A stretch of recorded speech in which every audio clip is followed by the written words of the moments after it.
Can AI spark up the utilities sector? This is Sectors Up Close, and we're talking European utilities. These are normally seen as safe and boring, not likely to pick up much of a bid from investors in a risk-on environment. In 2025, that all changed. The Stoxx 600 European Utilities Index is up about 26% year to date. The reason is AI. The data centres running large language models use enormous amounts of electricity, and that has put the power companies delivering it in the spotlight. Joachim Klement is head of strategy at Panmure Liberum. Joachim, first then, how much extra power demand might we be talking about? I think annual growth rates for electricity demand, which used to be in the order of 8 to 10% per year, we expect them to accelerate to 11 to 15% per year. And we do expect that in 5 years' time, AI power demand will account for 10% or more of total electricity demand all over Europe. So can utilities meet this kind of demand? Even if tech firms are putting up the money to build the data centres, can they be connected to the grid? It was reported today that here in the UK, so-called shovel-ready new power projects are taking up to 15 years to get connected. Yeah, that is indeed the big bottleneck. And that is one of the reasons why electric utility companies in particular have done so well this year.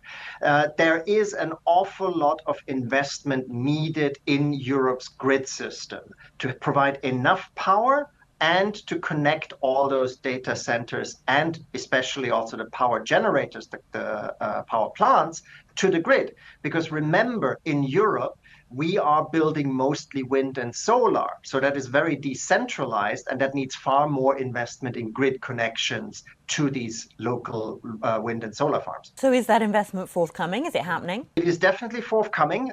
In the UK, we have clear investment plans. National Grid, our grid provider in the UK, last year raised £7.5 billion in a rights offering in order to finance its build out. And similarly, the Scottish American utility company also raised fresh capital in order to finance all these investments. So the money is forthcoming and investors are happy to give the utility companies this kind of investment. The economic case for data centres will be quite different, though, depending on where they are and where the power is coming from. So where in Europe does it make sense to build these? Yes, it is crucial that you build data centers where either you have very low electricity prices, and that means that Spain, in particular Madrid and Barcelona, are now the booming places in Europe for the build out of new data centers.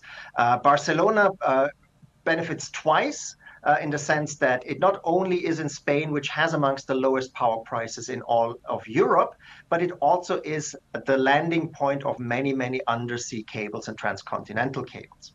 The other region where we expect above average growth going forward is Scandinavia.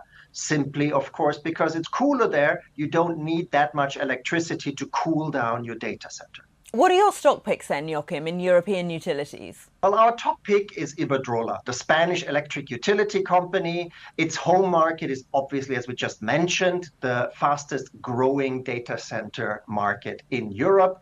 But it is also one of the top 3 suppliers of wholesale electricity in the UK, which is, and in our view, remains the largest data center market in Europe. In the US, protests over electricity prices have led tech firms to scrap data centers in some places. Can this build out happen in Europe without the utilities having to pass extra costs to the consumer and face regulatory problems? First of all, I think that a lot of hyperscalers will build more and more data centers in Europe for political reasons.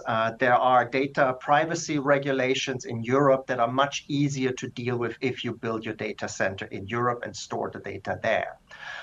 In other respects, when it comes to electricity prices, it is very much dependent on the country. In countries like Germany, France, and Spain, we have situations where electricity prices have gone negative simply because, especially in the summer months, we've got too much wind and solar power.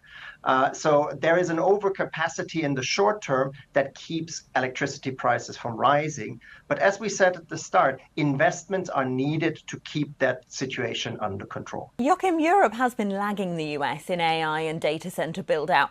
Can we catch up? I think the US will remain the global leader. There's no doubt about it.